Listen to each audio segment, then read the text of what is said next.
Hey guys, in this video, I will show you how to install TikTok Pixel for Shopify. All right, let's begin. First, open the Apps section in your Shopify admin panel. You'll find it on the left side of your dashboard. Once there, use the search bar to look for the TikTok app. Click on the app from the results to open its dedicated page. Next, click the Install button and confirm the installation. This allows the TikTok app to integrate with your Shopify store and link your marketing data. Once installed, the app will open automatically on your dashboard.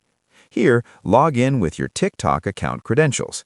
Make sure to use the account you want to track conversions with, as this affects your advertising efficiency and data tracking. After logging in, the TikTok Pixel is synced with Shopify. This enables you to track customer interactions, monitor conversions, and optimize your ad campaigns. Installing the Pixel is essential for creating targeted campaigns, improving ROI, and making data-driven marketing decisions. So that's basically how you can install TikTok Pixel for Shopify. That's it for this video. Thanks.